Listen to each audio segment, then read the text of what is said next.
حارث صاحب آگے آ جائیں۔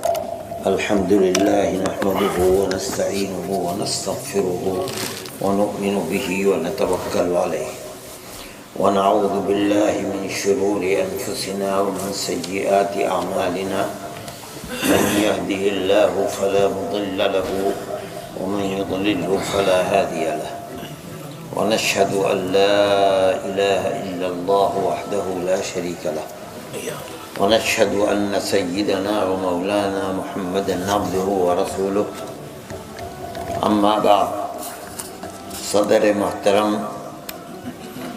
علماء کرام اور معزز حاضرین جلسہ، جس مبارک عنوان اور جس موضوع کے ماتحت اس جلسے کو بلایا گیا ہے، میں اس موضوع کے انتخاب اور اس اجلاس کی غرض و غایت پر آپ حضرات کو مبارکباد دیتا ہوں۔ نبی کریم علیہ الصلاۃ والسلام نبوت کی زندگی آپ کی، جس کی ابتدا 40 سال کے مدت پہنچنے کے بعد ہوئی اور 63 سال پر آپ پس پردہ تشریف لے گئے، یہ کل 23 سالہ دور نبوت ہے۔ اللہ تعالیٰ کو منظور تھا کہ 23 سال میں دنیا کا سب سے کامل و مکمل آسمانی مذہب پایہ تکمیل کو پہنچ جائے گا۔ چنانچہ جب پایہ تکمیل کو پہنچ گیا تو نبی کریم علیہ السلام کے سامنے ایسی علامات آنے لگیں کہ اب آپ اپنے رفیق اعلیٰ سے جا ملیں گے۔ آپ حج کے لیے تشریف لے گئے۔ عبادات کے اندر سب سے آخری عبادت جو فرض ہوئی وہ حج ہے۔ آپ نے اعلان فرمایا کہ میں اب حج کے لیے جا رہا ہوں۔ صحابہ نے ہزاروں نمازیں آپ کے پیچھے پڑھی تھیں۔ تقریباً 9 رمضان آپ کے ساتھ گزارے تھے۔ جانتے تھے کہ کس طرح نماز پڑھی جائے گی، کس طرح روزہ رکھا جائے گا۔ رسول اللہ صلی اللہ علیہ وسلم کو نماز پڑھتے دیکھا تھا، روزہ رکھتے دیکھا تھا، حج کرتے ہجرت کے بعد نہیں دیکھا تھا، یا یوں کہیے کہ فرض ہونے کے بعد حج کرتے ہوئے نہیں دیکھا تھا۔ جب مکہ فتح ہو گیا اور کعبۃ اللہ حکومت اسلامی میں آ گیا تو اب نبی کریم علیہ السلام نے پہلے سال حج نہیں فرمایا۔ ابوبکر صدیق رضی اللہ تعالی عنہ کو امیر حج بنا کر بھیجا، حضرت علی کرم اللہ وجہہ کو بعد میں۔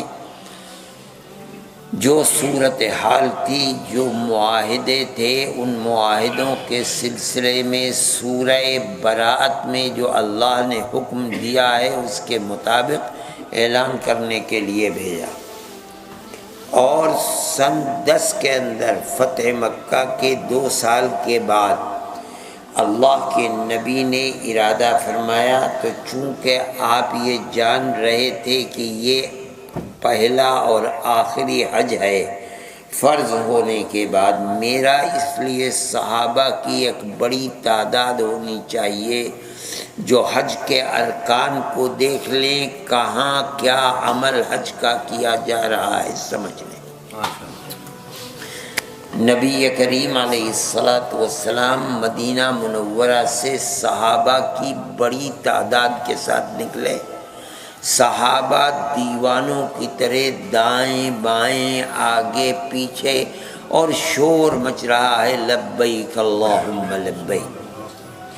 یہ قافلہ ہے اور ایسا مبارک قافلہ ہے کہ جو لوگ اس قافلے کے اندر شریک ہیں، ہمارا ایمان اور عقیدہ ہے کہ اب رہتی دنیا تک اتنے پاک باز لوگ پیدا نہیں ہوں گے۔ پھر اس قافلے کی بلندی کا یہ حال ہے کہ خود قافلہ سالار نبیوں اور رسولوں کا سردار حضرت محمد صلی اللہ علیہ وسلم ان کے ساتھ ساتھ ہیں۔ جو لوگ مدینہ منورہ نہیں آ سکے وہ راستوں میں انتظار کے لیے کھڑے ہیں کہ قافلہ گزرے گا اور یہ آپ کی ہم رکابی کا شرف حاصل کریں گے۔ احادیث میں آتا ہے کہ 4 تاریخ کو ذی الحجہ کی یہ قافلہ اپنے سپہ سالار حضرت محمد صلی اللہ علیہ وسلم جو میر کارواں بھی ہیں ان کے ساتھ پہنچے ہیں۔ اب اللہ کا نبی صحابہ سے چل رہا ہے، حج کے ارکان کو ادا کر رہا ہے اور بار بار کہتا ہے خذوا عنی مناسککم، خذوا عنی مناسککم لعلی لا احج بعد حجتی ہذہ۔ اے صحابہ میرے مجھ سے حج کے ارکان کو سیکھتے چلو، لیتے چلو، میں کس جگہ کیا کر رہا ہوں، کس وقت کر رہا ہوں۔ اور فرماتے ہیں ہو سکتا ہے کہ پھر اب اس حج کے بعد میں پھر کبھی حج نہ کر سکوں۔ صحابہ کرام رضوان اللہ علیہم اجمعین دیوانوں کی طرح آپ سے حج کے طریقے کو سیکھ رہے ہیں اور سیکھتے چلتے ہیں۔ آپ اگر حدیث کی کتابوں کو پڑھیں گے تو پتہ چلے گا کہ صحابہ نے کس غور کے ساتھ اللہ کے نبی کی اس ہدایت کے بعد آپ کے افعال حج کو دیکھا ہے اور محفوظ کیا ہے۔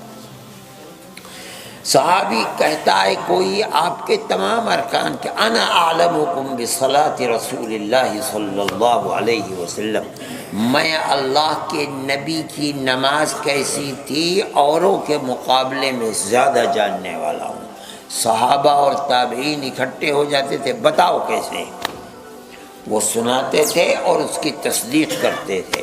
کوئی کہتا ہے انا اعلمکم بحج رسول اللہ صلی اللہ علیہ وسلم، اور پورے ایک 2 1.5 صفحے کی روایت کو بیان کرتے چلے جاتے ہیں۔ نبی کریم علیہ الصلاۃ والسلام نے مینا کے اندر ایک تقریر فرمائی، صحابہ تو دیوانوں کی طرح جمع تھے، اور وہ تقریر کیا ہے، اگر احادیث کو دیکھا جائے تو ایسا لگتا ہے کہ نبی کریم علیہ الصلاۃ والسلام نے جو سمجھ رہے ہیں کہ بس اب میں دنیا سے جانے والا ہوں، اس لیے کہ قرآن کی آیت نازل ہو چکی کہ آج ہم نے تمہارے دین کو مکمل کر دیا۔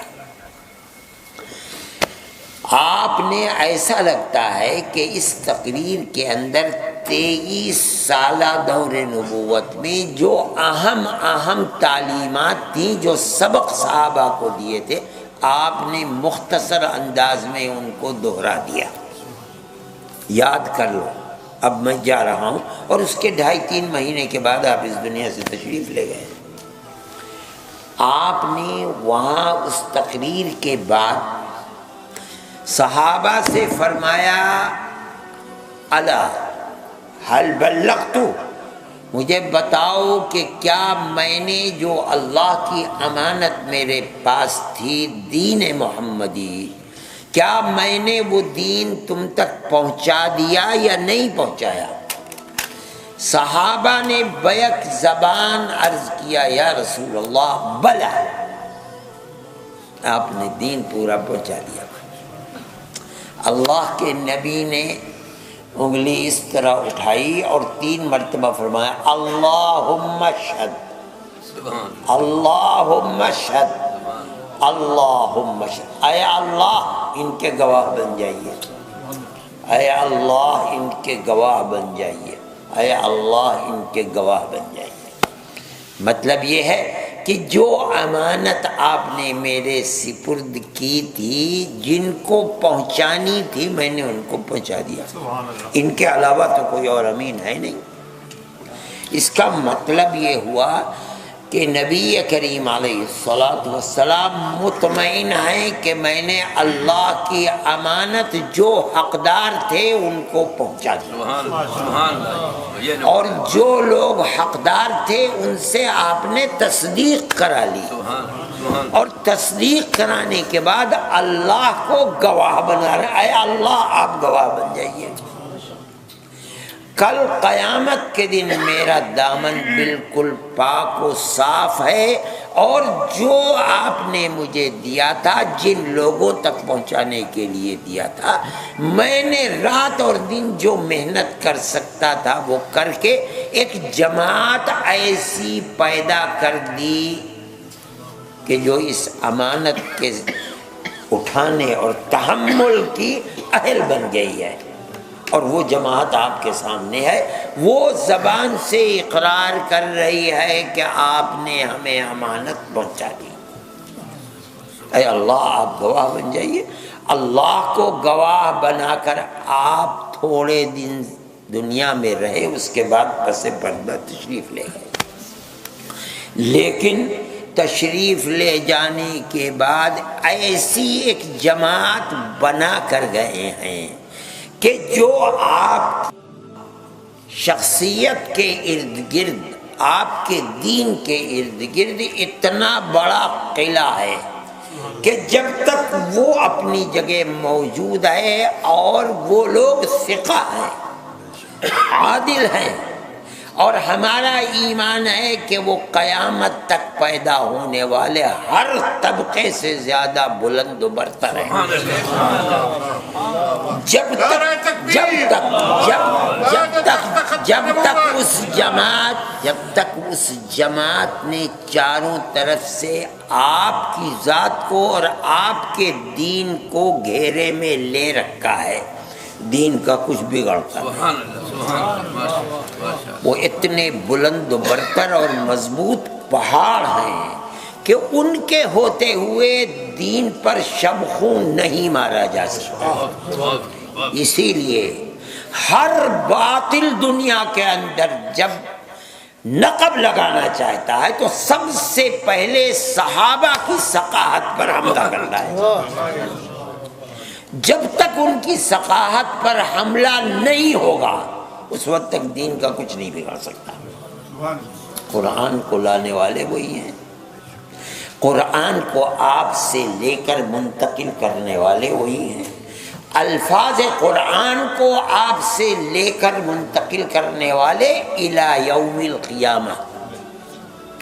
قرآن کے الفاظ میں مراد خداوندی کیا ہے، اللہ کیا فرمانا چاہتا ہے، آپ سے سیکھ کر منتقل کرنے والے قیامت تک وہی لوگ ہیں۔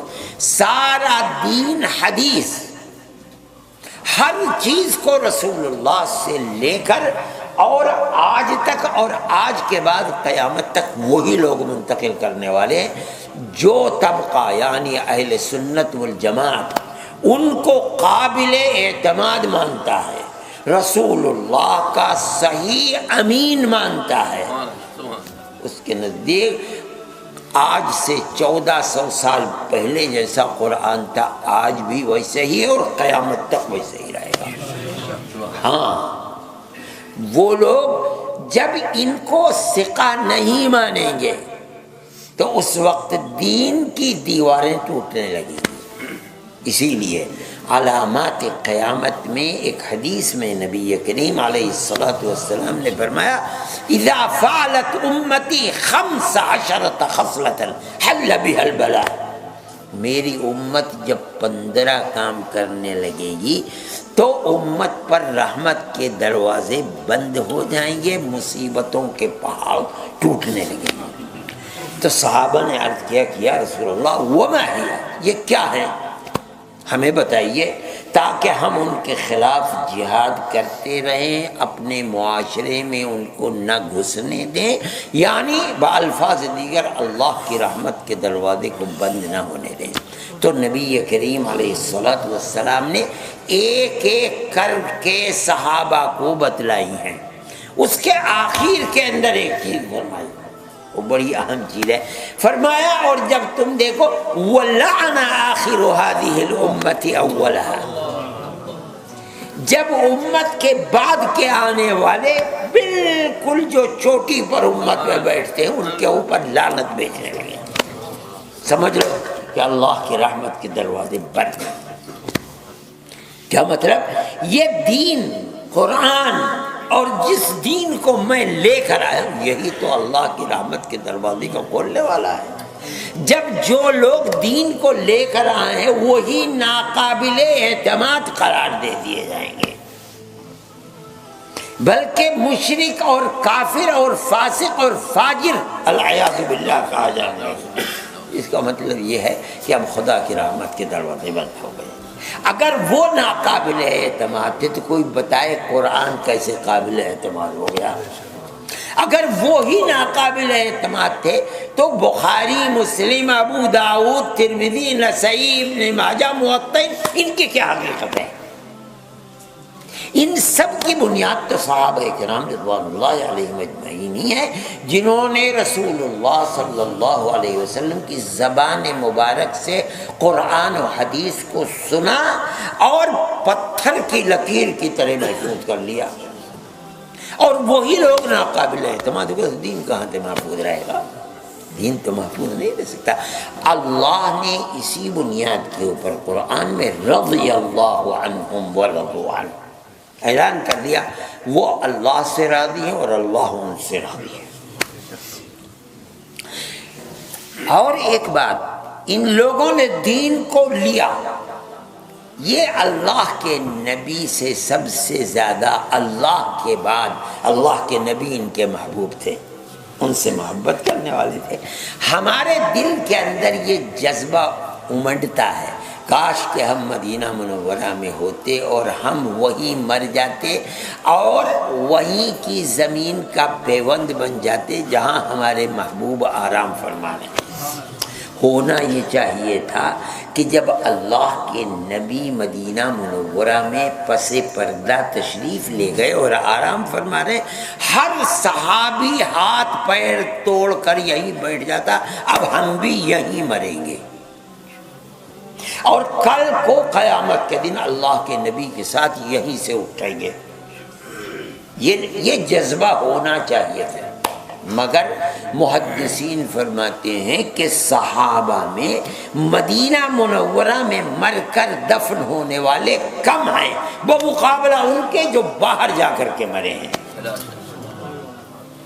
کیا مطلب ہے؟ مطلب ہے کہ ہر صحابی اس امانت کو جو اللہ نے نبی کو دی تھی اور نبی نے وہ امانت صحابہ کو دے دی اور یہ فرما کر گئے فَلْيُبَلِّغِ الشَّاهِدُ الْغَائِبَ، جو آج براہ راست مجھ سے لے رہا ہے دین کی امانت کو، وہ لے کر بیٹھ نہ جائے بلکہ ان لوگوں تک پہنچائے جو آج نہیں ہیں. اور فرمایا کہ اگر کوئی شخص اس امانت کو لے کر بیٹھ جائے گا اور بتائے گا نہیں، پہنچائے گا نہیں، خیانت کرے گا، الجم بلجام من النار یوم القیامہ، قیامت کے دن جہنم کی آگ کی لگام منہ میں لگائی جائے گی. صحابہ جو تھے اس امانت محمدیہ کو لے کر کے جو جہاں تک جا سکتا تھا چلا گیا، افریقہ کے جنگلوں کے اندر گزارے اور اللہ نے جو ان کو اللہ کے نبی کے دیدار اور آپ کی صحبت کی بنیاد پر جو ان کے دلوں میں آگ رکھی تھی اور قبولیت عطا فرمائی تھی، قوموں کی قومیں، ملکوں کے ملک ان کے ہاتھ پر ایمان لے آئے. یہ ان کی عظمت تھی اور یہ عظمت قیامت تک کے لیے امر ہے. جو لوگ ان کو برا، آج ہی نہیں، اس زمانے میں بھی، زمانے نبوت میں بھی ان کو برا کہا جاتا تھا. مخالفین اسلام کے آج ہی نہیں، اس زمانے میں بھی تھے. قرآن کہتا ہے وَإِذَا قِيلَ لَهُمْ آمِنُوا كَمَا آمَنَ النَّاسِ، جب ان کفار سے منافقین سے کہا جاتا ہے کہ آمنو کما آمن الناس، جیسے لوگ ایمان لائے ہیں تم بھی ایمان لے آؤ. لوگوں سے کون مراد ہے؟ جو ایمان لائے. ایمان لانے والے کون لوگ تھے؟ صحابہ. تو کیا مطلب ہے؟ جب ان سے کہا جاتا ہے کہ اصحاب رسول اللہ کی طرح ایمان لاؤ، تو کیا کہتے ہیں؟ کہتے ہیں انؤمن کما آمن السفہاء، کیا ہم اس طرح ایمان لائیں جیسے یہ تھیتلی عقل کے کم عقل بے وقوف لوگ ایمان لائے ہیں. کن کو کہتے تھے بے وقوف؟ اب دیکھیے اللہ کو کتنا برا لگا. کہا تو جا رہا ہے صحابہ کو، لیکن اللہ کو اتنا برا لگا، اتنا برا کہ جواب کیا دیتے؟ پہلے الا کان کھول کر سن لو. دیکھیے اندازہ دیکھیے، کان کھول کر سن لو. ان حرف تحقیق ہے، تحقیق یہی ہے جو میں کہہ رہا ہوں. کان کھول کر سن لو. امر محقق یہ ہے کہ ہم وہ، پھر ہم کے بعد ایک اور ہم لا رہے ہیں تاکید کے لیے. الا انہم ہم السفہاء ہونا چاہیے تھا، الا انہم السفہاء نہیں کہہ رہے ہیں. فرما الا انہم ہم السفہاء.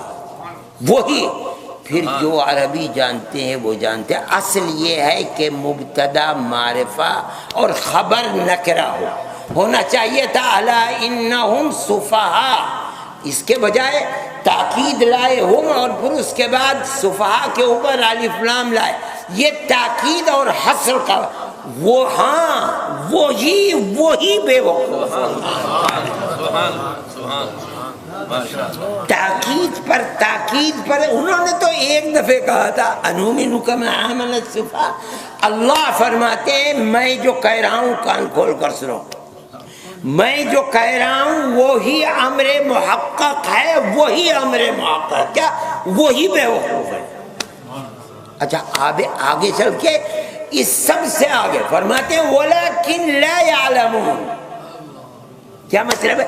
ارے بھائی اگر کوئی کھڑے ہو کر پیشاب کر رہا ہے اور وہ جانتا نہیں کہ پیشاب کر رہا ہے کھڑے ہو، کیا کہو گے؟ پاگل ہے، یہی تو کہو گے. اگر کھڑے ہو کر پاخانہ کر رہا ہے اسے کچھ پتہ نہیں کیا کر رہا ہے، یہی تو کہو گے کہ پاگل ہے. اب قرآن کیا کہتا ہے؟ بے وقوف ہیں، بے وقوف ہیں، بے وقوف ہیں، اور انہیں پتہ بھی نہیں کہ وہ بے وقوف ہے. اس کا مطلب ہے بالکل پاگل ہی ہے، عقل ہے ہی نہیں. کیا کہہ رہا ہے اللہ؟ یعنی اللہ کو کتنی محبت ہے صحابہ سے.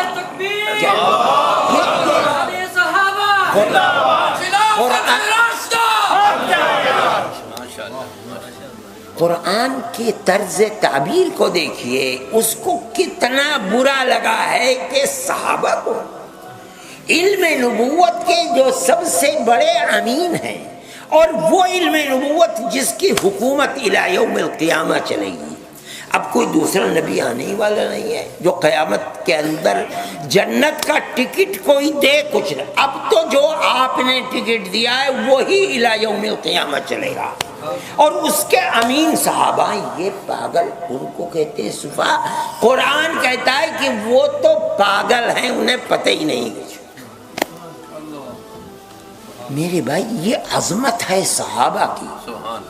صحابہ کی یہ عظمت جب تک مومن کے دل کے اندر ہے وہ راہ حق کے اوپر ہے، وہ معیار حق ہیں. اہل سنت والجماعت کا عقیدہ، اگرچہ لوگ یہ کہتے ہیں کہ رسول خدا کے سوا کوئی معیار حق نہیں ہے، کہتے ہیں لوگ یہ، مگر قرآن تو یہ کہتا ہے اور حدیث کے وہ معیار حق ہیں. قرآن کہتا ہے فَإِنْ آمَنُوا بِمِثْلِ مَا آمَنْتُمْ بِهِ فَقَدِ اهْتَدَوْا. اگر لوگوں کا ایمان ان کا ایسا ہے جیسا تمہارا ایمان ہے. اے محمد اور ایک اے اصحاب محمد، فقد اہتدوا، تو وہ ہدایت پر ہیں۔ اگر ان کا ایمان تمہارا جیسا ایمان نہیں ہے تو وہ ہدایت کے اوپر نہیں ہے۔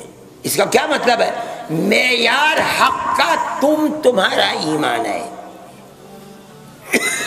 قیامت تک اگر کسی کا ایمان تمہارے ایمان کیا، اللہ نے سرٹیفکیٹ دے دیا فقد اہتدوا۔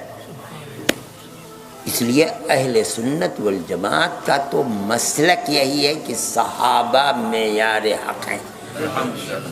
کوئی اگر ان کو فاسق و فاجر العیاذ باللہ کہتا ہے، میں کہوں گا قرآن سے وہی فاسق ہے، وہی فاسق ہے اور وہ پاگل ہے۔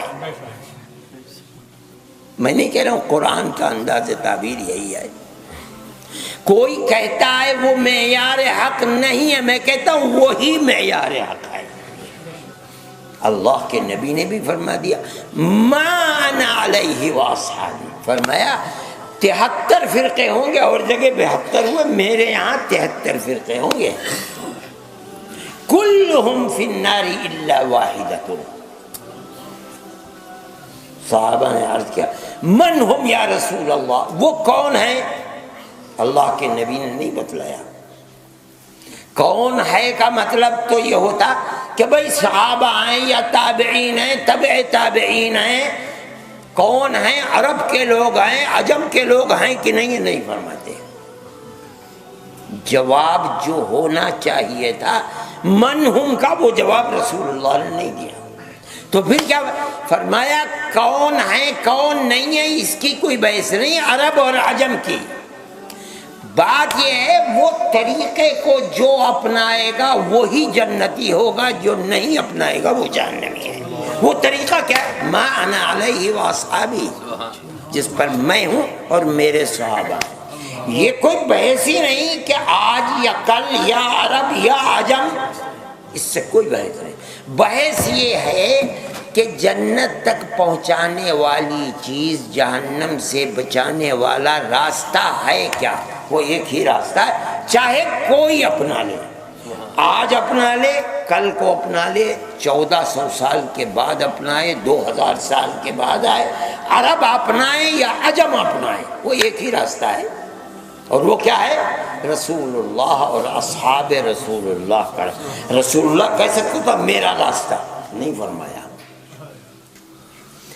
جو لوگ سب سے پہلے امین ہیں اور جو اپنی موت سے پہلے اتنی مضبوط بنیاد بنا دیں گے اسلام کی کہ قیامت تک ہر باطل اکھاڑنا چاہے گا، باطل مٹ جائے گا، مگر وہ تو بنیاد اکھڑے گی نہیں۔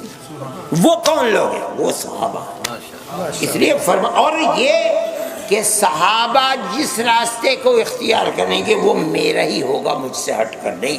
یہ اتنی بڑی شہادت ہے کہ اس سے بڑی شہادت کوئی اور نہیں۔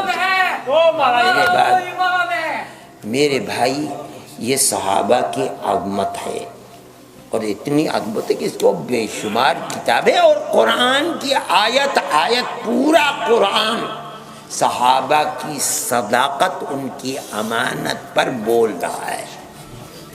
اگر ان کی امانت اور صداقت نہیں ہوگی تو قرآن کو اللہ کی کتاب کہنا اور جیسا نازل ہوا تھا ویسے ہی ماننا مشکل ہو جائے گا۔ اس لیے اہل سنت والجماعت کا تو عقیدہ ہے، ایمان ہے۔ ہمیں اس اپنے ایمان اور عقیدے کو اتنا عام کرنا چاہیے کہ موجودہ نسلیں نہیں جانتی کہ کیا اہمیت ہے۔ ان کو بتانا چاہیے کہ اس عقیدے کی اہمیت کیا ہے۔ بغیر اس عقیدے کے دین و ایمان اور قرآن محفوظ نہیں رہ سکتا۔ میں پھر مبارکباد دیتا ہوں اور دعا کرتا ہوں کہ اللہ تعالیٰ اس اجتماع کو مقبول فرمائے، اور اس عقیدے کو جو سلف صالح کا عقیدہ ہے، الصحابۃ کلہم عدو، اللہ اس عقیدے کو مضبوط سے مضبوط تر فرمائے اور ہمیں اور ہماری آنے والی نسلوں کو اس کی حفاظت اور اس عقیدے پر قائم رہنے اور مضبوطی کے ساتھ پکڑنے کی توفیق عطا فرمائے۔ وصلی اللہ تعالی علی خیر خلقہ سیدنا محمد وعلی آلہ واصحابہ اجمعین۔